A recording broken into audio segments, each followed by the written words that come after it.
funny. Oh, we're here for our next Rotary interview. A strong woman stands up for herself. A stronger woman stands up for everyone else. I misread it that a stronger woman stands everyone else up, but that's incorrect. And the person who does this is?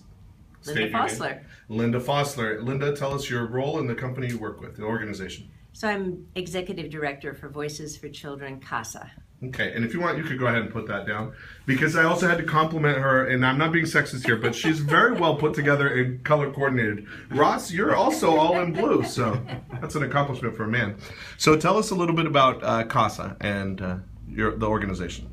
We train volunteers from the community to work with children who are already placed in foster care. It's a really important role. Kids in foster care don't do very well, typically, unless they have extra help. And our court-appointed advocates provide that assistance to them. So they're much more likely to finish high school, go to college, change the trajectory of their lives and the generations that follow them. Good. So what are some of the typical things you might do day to day? Oh, very typical for a CASA to help advocate in the school system so the kids get extra resources they need. The average foster child in Monterey County is nearly 2 years behind academically.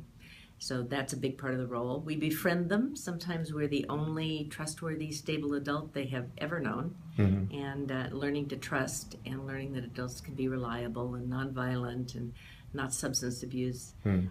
Those are important elements for these kids. We have fun. You know, they're kids. Fun is important. They want to go to the aquarium. They want to run on the beach. And we have fun right along with them. Good. About how many advocates do you have volunteering for you? We have just over 190 advocates serving about 200 children. Great. All right. Thank you for that work. Let's learn a little bit about you personally. Tell me about your family.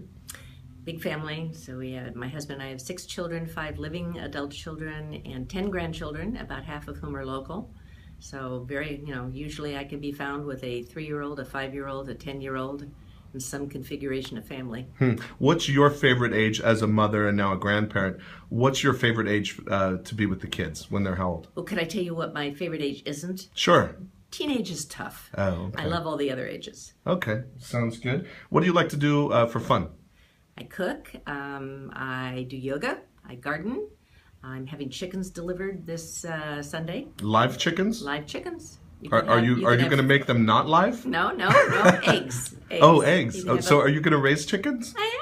I'm a country girl, so I've raised lots of chickens. So you've done that before? Yeah. All right. Well, I saw the price of eggs is like $4 a dozen. I might get some. I might visit you a little more frequently. Okay. Can you tell us a story that's meaningful about the work that you do and that makes you enjoy working in this organization and with the folks you work with? So one of the cool things about the work we do is we see miracles.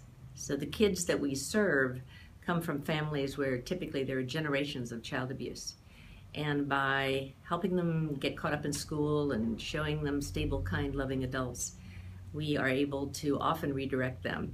And they end up graduating from high school, they go to college, they don't join gangs, and that generational child abuse, we have a good shot at it ending with them if we can give them enough help while they're in the dependency system.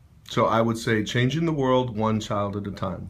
Why, what a great tagline. I mean, I just made that up, but it's true. Yeah, so you must have read our newsletter. That's the name of it. Are you serious? I'm serious. Maybe it's in there subliminally. Ross, any comments? I'm just in awe of all the work that CASA does for children in this area. Good, Ross. And then maybe next time you might be inspired by Linda's wonderful dress and her wonderful work in the community. So thank you for all of that, and say goodbye to your fellow Rotarians. Bye.